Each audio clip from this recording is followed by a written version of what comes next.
So a lot of people wonder, why is modern political discourse so ugly? Why is the discourse between people on opposite sides of the aisle so toxic? And I think there's a lot of reasons, but there's a phenomenon, it's not a new phenomenon, but we're seeing it more and more, where someone on one side of an issue, they'll say things that are so ugly, so logically incoherent, and when you point this out to them, they'll say, look, I get it. I know it's ugly, I know it doesn't make sense, but I'm just pointing out how the other side does this all the time, and by me doing this ugly thing, I'm just drawing attention to the fact that the other side does it all the time. So of course, ideally, no one would say these ugly generalizations, but to get there first, we have to have more of these ugly generalizations to shame the other side into stopping. Now, this is similar to the idea of you saying, well, since the other side does something, they use a weapon. They've introduced this weapon of overgeneralizations, these catchy memes. So since they've introduced this weapon, well, we on the other side, we have to use these tactics as well just to keep up and have a fair fight. This is a different argument.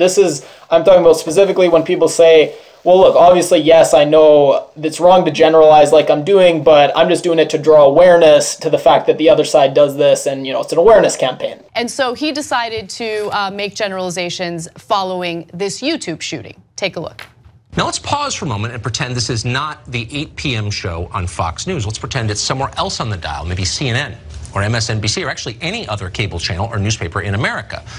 If that were true, by definition, we'd have to draw hard and fast conclusions from this tragedy using the limited fact set available. We don't really know much at this stage, but sweeping dumb generalizations are what the media do, so we would do that. And of course, we'd need a very specific script in order to make those generalizations. As far as I know, no one on this network has ever advocated for anything that would take away white males' rights or discriminate against them or make them feel disenfranchised. That's the whole reason why we bring that up is because there is a double standard. And the double standard is you have some members of the media, specifically those on Fox News, who love to make generalizations about an entire population of people based on, incidents that happen in the US or abroad. And so it's just hilarious how he misrepresents everyone else while he sits there and does exactly what he accuses other people of doing. So like I say, this is a very widespread phenomenon in discourse right now, but I think it is rare that you get an example of someone can watch a clip of someone on the other side saying, I'm about to start generalizing because that's what the other side does, and I want to point out their hypocrisy.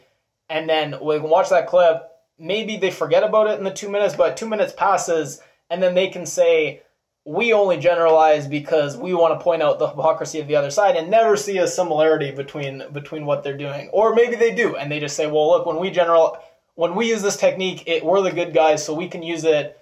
When they use that technique, they're the bad guys, so it's bad. But honestly, I think we gotta stop.